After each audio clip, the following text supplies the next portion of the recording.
Porque é muito frequente ouvir dizer assim, ela teve cancro, esteve de baixa e olha que guerreira, ela voltou ao trabalho, ela conseguiu, ela lutou e ela venceu a doença, que guerreira, não é? Voltou ao trabalho.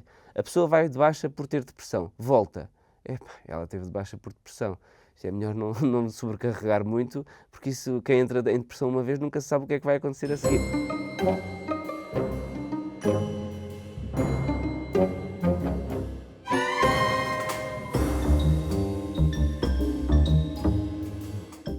Alguém que teve depressão ou um burnout pode alguma vez voltar a trabalhar? Há um bocadinho esta ideia de se calhar esta pessoa não pode voltar a assumir responsabilidades. Isto é um mito? Bom, se calhar começávamos por dizer que, já que falamos em burnout e em depressão, essas situações clínicas são altamente prevalentes. E são altamente prevalentes em Portugal. Não sei se a Sara sabe, mas se não sabe ficar a saber, sabe certamente, mas quem nos está a ouvir fica a saber também. Portugal é o país da OCDE com maior risco das pessoas que trabalham a desenvolverem burnout. Isto está relacionado com vários fatores, nomeadamente o facto de nós sermos um dos países da OCDE que trabalha mais horas por semana, mas coincidentemente é dos que tem menor produtividade nessas horas todas que trabalha, portanto a forma como o trabalho está organizado, claro, influenciado por condições socioeconómicas, etc., faz com que seja um país em que o burnout é muito relevante. Também dizer, porque é importante, que o burnout não é considerado neste momento uma doença. O burnout é uma situação de saúde que aumenta o nosso contacto com os cuidados de saúde, é definido pela Organização Mundial de Saúde como uma situação clínica que aumenta o contacto com cuidados de saúde, mas não é uma doença. Porém, predispõe para a ocorrência de doença. Quer dizer que se eu estiver em burnout, eu vou provavelmente ter uma taxa maior de desenvolver depressão. O burnout propriamente dito resulta de vários fatores e é importante que se perceba que ele está relacionado com o trabalho. Portanto, aquela ideia de que há um burnout laboral, um burnout estudantil, um burnout parental, do ponto de vista técnico não é muito correto. O burnout tem que estar relacionado com o trabalho. Ele relaciona-se com a carga de trabalho e há de facto uma relação mais ou menos linear entre mais horas de trabalho e mais carga de trabalho e maior risco de burnout.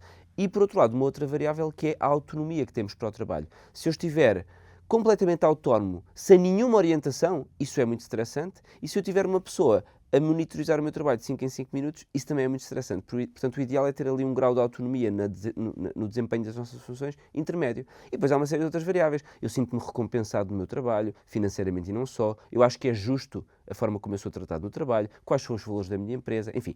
Tudo isto contribui para um maior ou menor risco de burnout. Uma vez instalado o burnout, ele caracteriza-se por 3 coisas. Exaustão emocional. Portanto, a pessoa está cansada emocionalmente, já não consegue trabalhar, mesmo que descanse, depois não recupera. Segundo, a pessoa está distanciada do trabalho, tem um certo cinismo, um certo automatismo, não veste a camisola, trabalha de forma automática. E, em terceiro lugar, não obtém gratificação. Está ali, mas já não tem o prazer e a gratificação profissional que antes tinha. Portanto, se quem nos está a ouvir tiver estas 3 características por um período prolongado de tempo, tem burnout. E o burnout deve ser abordado. Mas não sendo uma doença, não requer propriamente tratamento. Requer, possivelmente, um afastamento transitório do local de trabalho, psicoterapia, medidas de ajuste psicológico, mudança de estilos de vida para cessar o burnout. E, portanto, para voltar à sua pergunta, pessoas que estão em burnout, com certeza que podem voltar a trabalhar. Basta fazer mudanças na forma como se gera o trabalho, não só do ponto de vista do trabalhador como de quem o emprega, nos estilos de vida e nas estratégias psicológicas de gerir o trabalho, e a pessoa volta a trabalhar e está na sua funcionalidade total. Outra situação diferente, que a Sara também colocou na sua pergunta, é a depressão. O burnout, de facto, aumenta o risco de depressão. Uma das variáveis que é muito importante ter aqui em consideração é o sono. Se a pessoa está em burnout e, além disso, dorme mal, então o risco de depressão é muito elevado. Uma vez instalada a depressão, ela é uma doença e aí sim é preciso cuidado médico. É preciso procurar um médico, ser diagnosticado e ser tratado, provavelmente com medicação e psicoterapia. É importante dizer, a propósito do trabalho, que a depressão é neste momento, nos países ocidentalizados, vamos dizer assim, a maior causa de dias de vida doente. Portanto, em todo o mundo, se contabilizarmos o número de dias que as pessoas estão doentes e que por causa disso não trabalham, a depressão é o número 1. E em termos de incapacidade para o trabalho, propriamente dito, é também entre a primeira e a terceira causa, dependendo dos países. E, portanto, há mesmo muita gente que não está a trabalhar por causa da depressão. Ora, faria algum sentido pensar que estas pessoas, que são tantas, não pudessem voltar a trabalhar? Estávamos condenados, porque o mercado de trabalho ia ficar sem trabalhadores. Porque neste momento, por exemplo, em Portugal, 1 a 4 a 1 a 5 pessoas em Portugal vai ter depressão ao longo da vida. É plausível que esta taxa da população nunca mais possa voltar a trabalhar? Portanto, a resposta à pergunta é, claro que pode. É um mito que uma pessoa com depressão não possa voltar a trabalhar.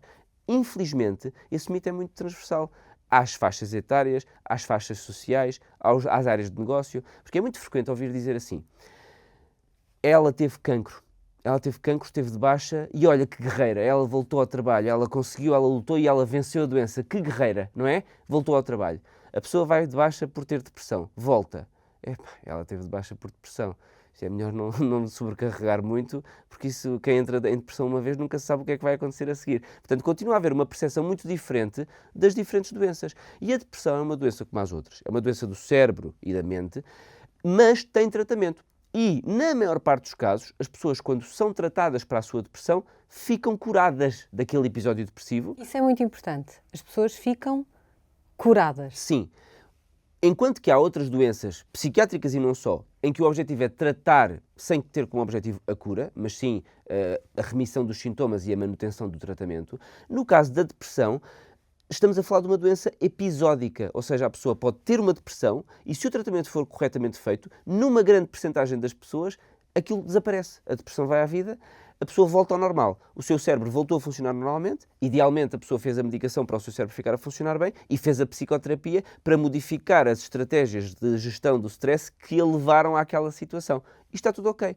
É certo que uma pessoa que teve uma depressão no passado tem uma probabilidade maior de ter um outro episódio no futuro. Mas aquele episódio ficou resolvido. Isso não quer dizer que a pessoa fique condenada à ideia de que nunca mais é a mesma e de que nunca mais podem confiar nela no trabalho. E é muito importante que toda a gente perceba, do ponto de vista social, que as pessoas, depois de terem depressão e se corretamente tratadas, voltam ao seu estado integral e estão prontas para voltar ao trabalho. Obrigada. Obrigado.